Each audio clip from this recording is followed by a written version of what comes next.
আমরা নির্বাচন প্রসঙ্গে যেতে চাই। আসলে তারেক রহমান যেহেতু আসছে, আপনার ওই প্রসঙ্গেই ছিলাম যে তারেক রহমান ফিরে আসছে, আপনিও বললেন যে সে আসার পর একটা টার্ন নিতে পারে। তারপরও বারবার সে বলছে যে এবারে নির্বাচন বেশ কঠিন হবে, যদিও তাদের প্রথম এবং প্রধান প্রতিপক্ষ আওয়ামী লীগ মাঠে নেই। তো কেন আসলে কঠিন হবে বলে তার বক্তব্যে বারবার আসছে?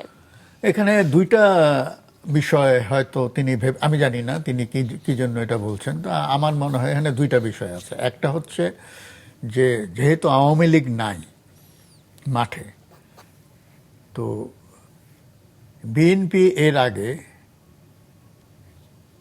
যে দুবার ক্ষমতায় ছিল, যদিও তারা বলে তিনবার, বলছি আসলে দুইবার, ক্রেডিবল ইলেকশন মোটামুটি গ্রহণযোগ্য দুইবার হয়েছিল। ওই দুইবারে তারা যে জিতেছিল, ওই দুইবারে কিন্তু জামাত ইসলামের সঙ্গে তাদের সমঝোতা ছিল, আন্ডারস্ট্যান্ডিং ছিল। 91-তে ছিল নেপথ্যে, আর 2001 সালে ছিল প্রকাশ্যে পার্টনারশিপ, এবং ওই দুইবার তারা জিতেছিল। আর জামাতের সঙ্গে বিএনপির কোনো সমঝোতা হয়নি 96-তে এবং 2008-এ, ওই দুইবার ওরা হেরে গেছে। এখন আমরা দেখলাম যে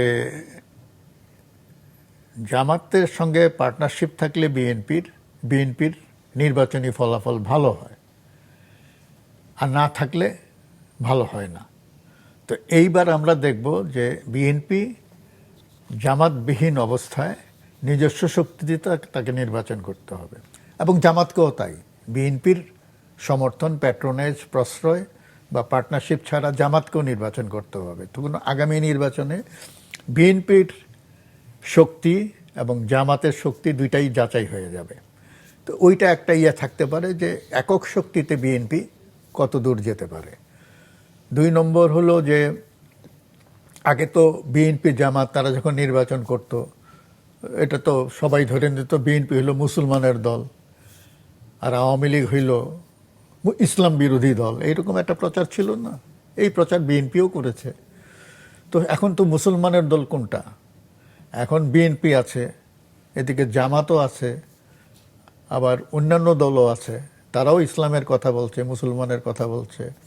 দ্বিতীয় ব্যাপার যেটা, সেটা আমার মনে হয় যে আরও বেশি মানে আমার কাছে গুরুত্বপূর্ণ মনে হয়, যে একটা শান্তিপূর্ণ নির্বাচন অনুষ্ঠান করা। আর নির্বাচনটা শান্তিপূর্ণ হবে কিনা, নির্বাচনটা যদি শান্তিপূর্ণ হয় তাহলে ভোটারদের ইচ্ছার প্রতিফলনটা ভালোভাবে হবে, এবং সেদিক দিয়ে ভাবলে বোঝা যায় যে বিএনপির পজিশন ভালো।